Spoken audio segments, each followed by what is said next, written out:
the former White House spokesperson, Karine Pierre, is coming out with a new book that is telling Americans that they should be independents and move away from the two-party system and embrace being in this lane that is not entrenched in the two-party system. And while on paper it sounds like a really good thing for us to become less partisan overall as a nation and to entertain ideologies and entertain politicians who exist outside of the two-party system, I think that Karine Pierre here, her comments come off as very tone deaf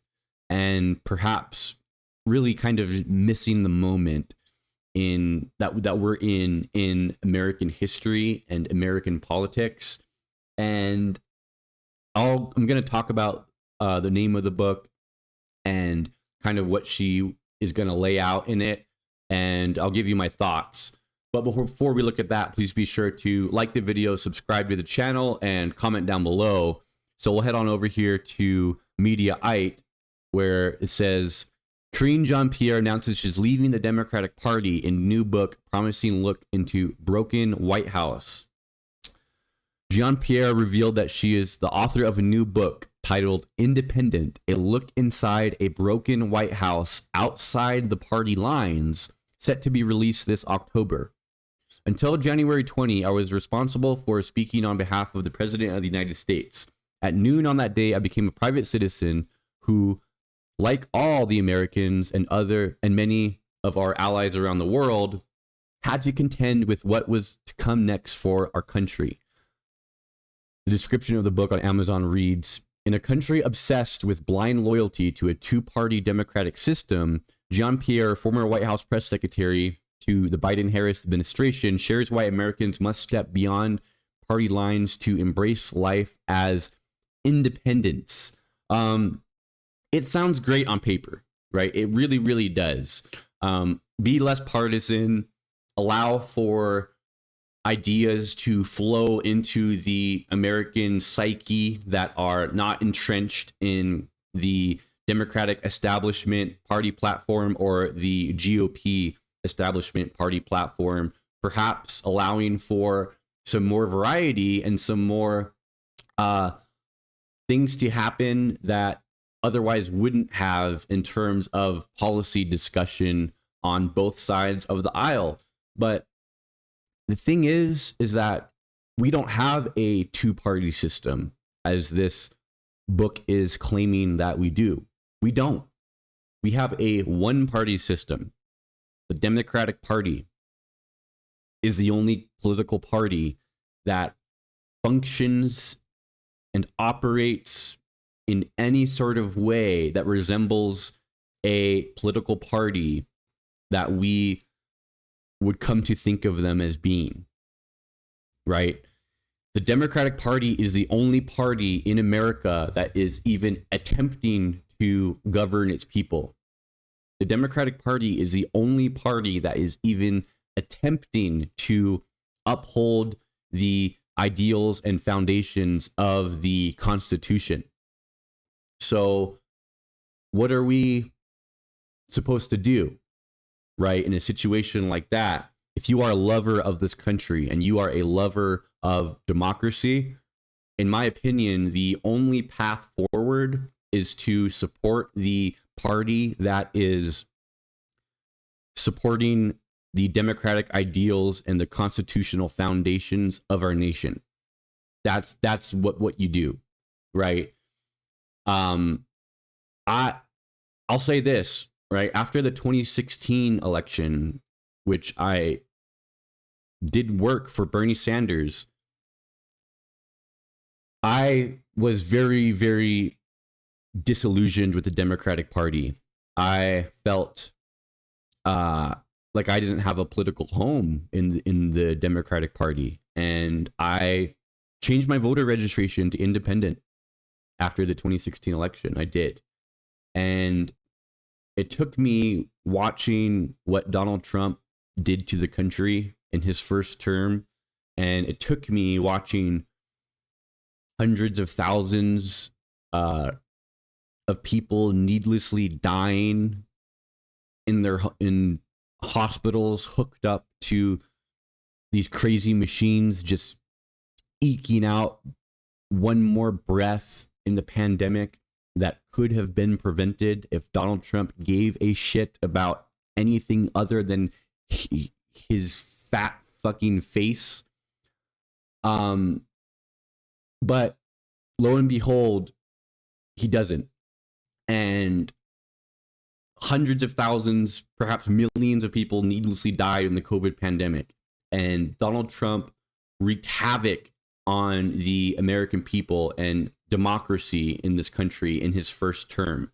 And what I came to the conclusion of is that no, I am not a cheerleader of some of the more centrist Democrats out there that exist that are totally fine with the status quo of not being aggressive in pushing for policy that is able to uplift more of the poorest in this country and allow for more people to have a chance at becoming homeowners and starting families. There are a certain corporate element of the Democratic Party that exists that is okay with the status quo.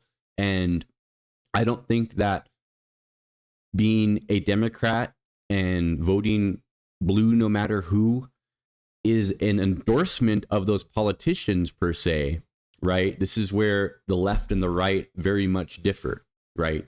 We can have, well, we do have a left in this country that is divided on many issues, right?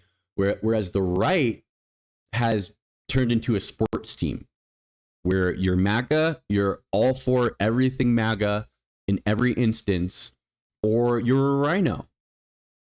And that's not how it should be in politics, but that's what the right has turned into. It's helped them politically achieve power, but it hasn't really helped any sort of nuanced discussion about policy that's going to effectuate the lives of the American people. It definitely hasn't done that. It's given them hard power. But I firmly believe that it is totally, totally possible to be a Democrat, vote blue no matter who, and even vote for politicians who are the lesser of two evils and are not going to mess up things as much as the right. That we have a moral imperative to support those politicians, even if it's not where me as a progressive or we as progressives are getting each and every policy measure that we want with every candidate, Democratic candidate out there, right? We need to be unified in this day and age that the right wing in this country is non-democratic. They are fascistic.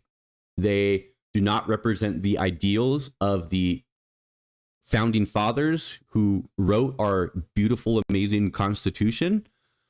They're anti-American, traitors.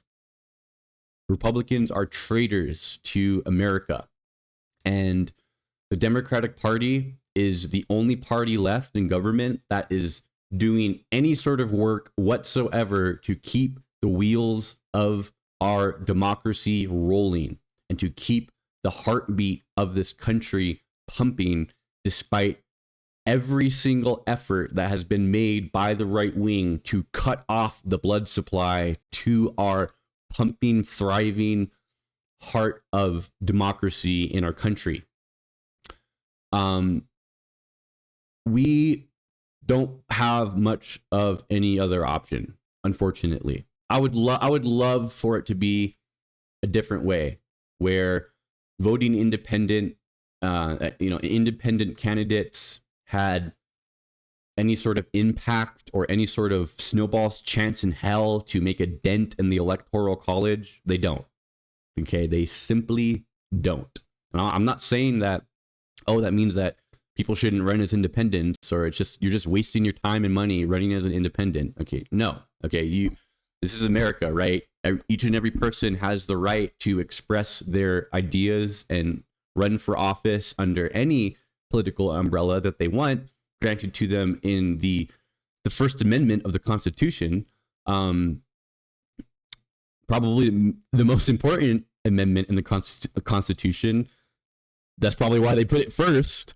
But overall, Karine Jean-Pierre's message here is, I think it's going to fall on deaf ears.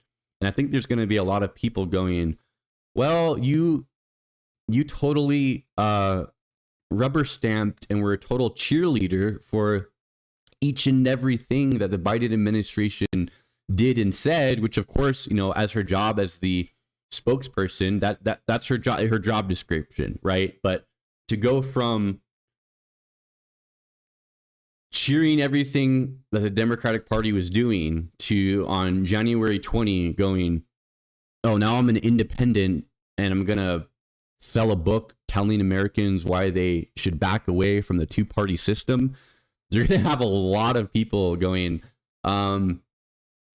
is Karine Jean-Pierre just trying to become employed? Like, she's unemployed now and she is seeking like some revenue, so she doesn't have to go back to work? Or it's strange. It's a bit strange for a White House spokesperson to so immediately come out with this tell-all book. I mean, I can't think of any other time that this has happened.